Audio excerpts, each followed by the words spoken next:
Good, whatever the time of the day or night it happens to be while you're watching this. My name's Max Furno. I'm the media and graphic designer for Dorset and Wiltshire Fire and Rescue Service. As always, we've got Pete Colt. No, wait. Who are you and what have you done with Pete? Well, Pete's away for the year. He's taking a break. So my name is Tom. I'm working out of the Devices Training Centre, taking the role as media resources technician, working with yourself, Max, for the next year. That's right, I remember now. Pete must have locked himself in the cellar again. I'm sure he's fine. I'm sure he's being passed 3 hot meals a day, you know, under the gap under the door. And just to reassure his legions of internet fans, he'll be back with us in a year or so. So, Tom, tell everyone, the viewers at home, a little bit about yourself without giving too much away that they can steal all of your data and take over your life. Okay. Well, I've lived in Wiltshire all my life, North Wiltshire boy. I live in Marlborough, and previously was working in photography and video for the last 10 years. I live at home with my wonderful wife Charlotte, our cat Martha. We live a little bit near town, so the cat sits in the window, and yeah, we get a lot of people stopping by and waving at us, and Martha the cat. So yeah, it's good. And I took this role, been really impressed and honoured to be part of the Dorset and Wiltshire Fire Service. Really keen to get stuck in, and hopefully I can do a good job. Well, it's lovely to have you here, and I think I've got enough information there to guess all of your passwords and start stealing all of your accounts online. So anyway, that's enough of that. Let's get on with the show. So here we are at Wiltshire Community Fire Station. This time we've got Richard Humphrey, who I'm just going to have to read what he is. He's the District Commander South West Wiltshire, and he's going to be doing the narration for us in a minute. First of all, he's going to have a look at some of the community engagement projects we've been involved in, and then after that he's going to have a look at the incidents and exercises that we've attended over the last few months. So I think all that leaves me to do is to say, Tom, run VT. Fire Cadets is a course for young people aged 13 to 18 who attend a station 1 evening a week during the academic year. Here we see our Trowbridge cadets demonstrating some of the firefighting skills they have learned during the year at their passing out parade in July. As part of their final coursework, the cadets worked closely with our media services team to produce a short video highlighting the issues around antisocial behaviour in young adults and the consequences this can have on the local community. Our attendance at local pride events grows every year. More and more of our dedicated staff are getting involved, taking the chance to connect with our communities to promote recruitment, book safe and well visits and generally take part in these positive events. This year we were also joined by Councillor Perkins at the Swindon Pride. Check out our social media accounts for more photos of Bourne Free and Weymouth Pride in July and Swindon Pride in August. More than 65,000 people celebrated the Armed Forces Day national event in Salisbury at the end of June, as the city paid tribute to the military with a 3-day spectacular. We attended the event throughout the weekend with our newly refurbished recruitment vehicle to promote joining the service as an on-call firefighter. Our prevention team used some fun and engaging games to demonstrate kitchen safety with a hazard house as well as a water safety area where children could learn about being safe in and around water. Supported by the RNLI and Weymouth Town Council, we ran a week of water safety and fitness sessions for children aged 7 to 14 to educate them on how to stay safe in and around open water. 450 pupils from various local schools took part in the National Swim Safe and Junior Firefit sessions held on Weymouth Beach in July. Junior Firefit involves a series of exercises to help promote healthy choices and teamwork inspired by the role of firefighters. The children really got involved and learnt important safety messages in a fun, engaging and memorable way. We've donated some of our old hoses to Weymouth Sea Life Adventure Park for them to create puzzles for their clever otters. Giving them challenges to get their food and treats is a great way to keep them stimulated. The old hoses are also being used to help engage their seals and penguins. Plus we are always looking for ways to keep the hose out of landfill when it comes to the end of its working life to help to protect the environment. we have been independently recognised by Her Majesty's Inspectorate of Constabulary and Fire and Rescue Services for all the good work we are doing to keep our communities safe from fire and the other emergencies that we deal with. The Inspectorate found that the service was good across all three themes of effectiveness, efficiency and how well we look after our people.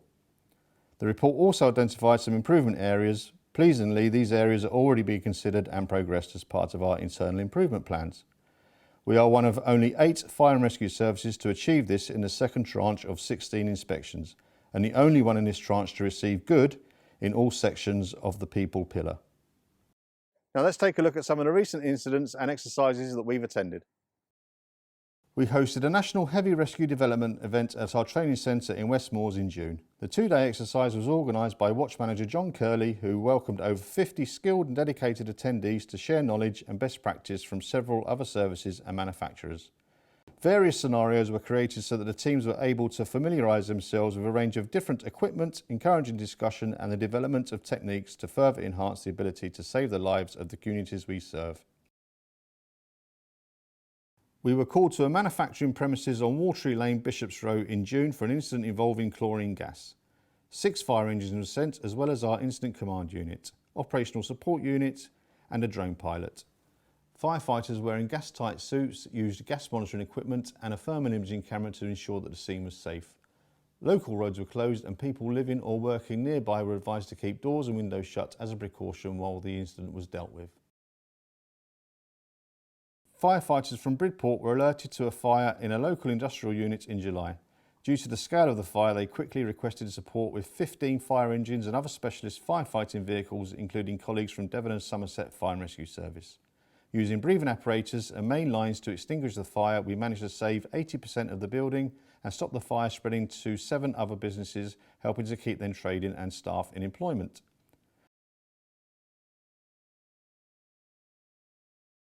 An area approximately 10 hectares of heathland was involved in a wildfire during July. We extinguished the blaze by committing 14 fire appliances, including specialist off-road firefighting equipment like arm beaters and knapsack sprayers. Please visit our website for information on how to enjoy the countryside responsibly. About 60 of our firefighters tackled a large well-developed fire at a scrap metal recycling centre in Corfe in July. Due to a large smoke plume, residents in the area were advised to keep doors and windows closed, but we managed to avoid major disruption on the notoriously busy A31 with our prompt actions. Fortunately, no casualties were reported.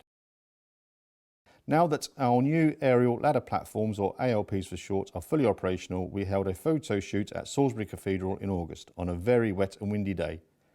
The 2 ALPs based at Salisbury and Swindon can reach a height of 32 metres, while the 42-metre ALP is based at Westbourne.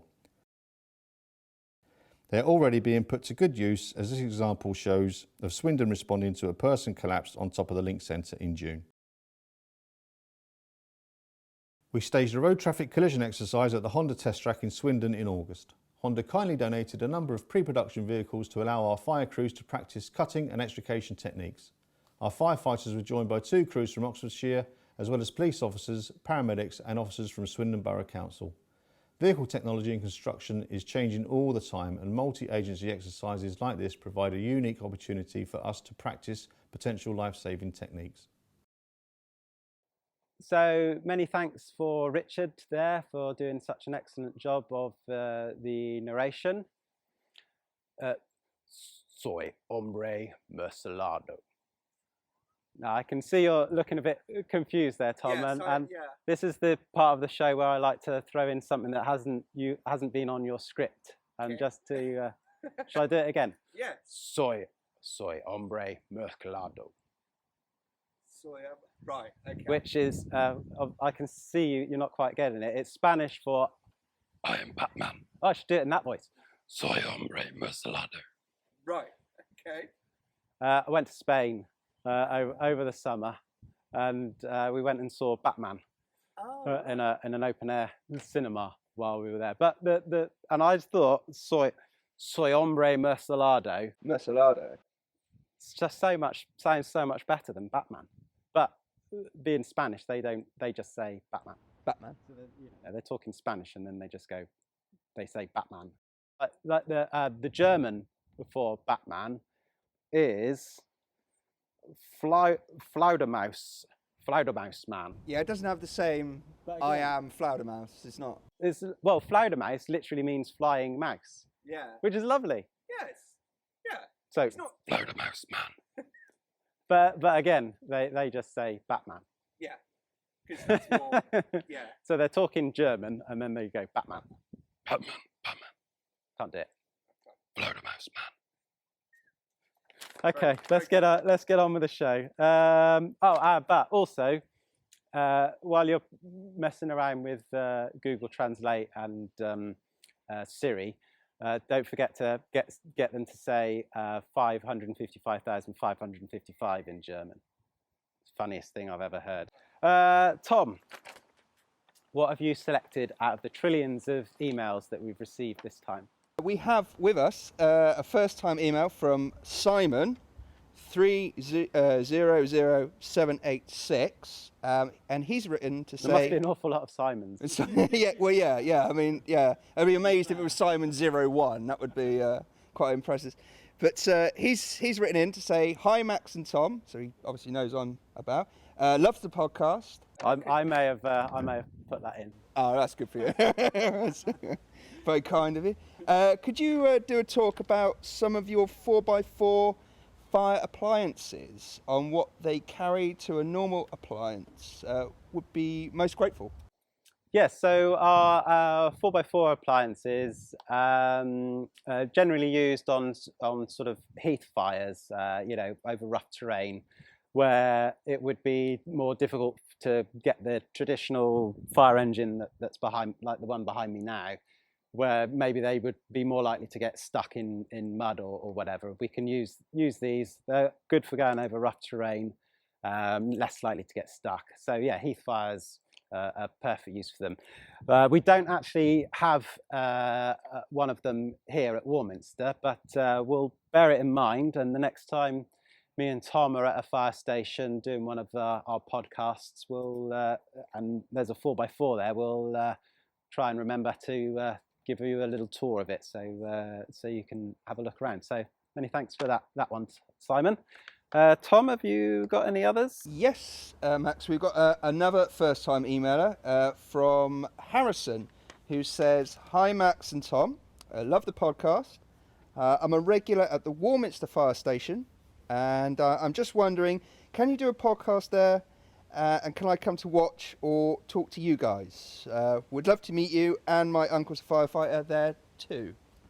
Well, your wish is my command, is that right? Our command. Yeah, our command. Yeah. So yeah, here we are at Warminster. No sign of Harrison, so no. I hope he does turn up. But maybe this could be the start of a new segment of the show where we make viewers or emailers' wishes come true. Yeah. Okay. If you email into us, not the ridiculous ones. Maybe someone can come up with a snappy wording around that and a nice acronym. Tom and Max will do their best to comply with your wishes, apart from the silly ones. Okay. Yeah. Well, yeah. We could try that. Email in and let us know your local fire station. We'll let you know when we're coming, and we'll see if you're free to come along. And anyway, hopefully Harrison's gonna turn up later, and we can show him around and have a cup of tea or something. So that's all we've got time for, unfortunately. If you want to get in contact with me, then you need to be able to spell my surname, and then you can email me at max.furno@dwfire.org.uk. Tom, how can people get in contact with you? They can email me as well. It's thomas.dryden, that's DRYDN -KELSEY, Kelsey, @dwfire.org.uk. It's nice to meet someone whose name is even harder to spell than mine. Pleasure's mine. You can subscribe to us in your podcast app on your phone, or you can get us on iTunes. Just search for DWFire. Don't forget, this is put up on our YouTube channel as well, and there's loads of other content still there as well. Just go to YouTube/DWFire. and have a look around, see what else is of interest to you. This time the show has been expertly produced by Tom. Thank you. And presented, and I use that word in its loosest possible terms, by me, Max Furno. All that leaves me to do is to say thank you for watching, and until next time, no, I don't have a catchphrase, but then I'm not a presenter, I'm a graphic designer. Tom, fade to black. Goodbye. I was right. Yeah, sure. We're out of here. Let's go. One down. It's on. It's still recording, I think. Yeah. Hello. Yeah.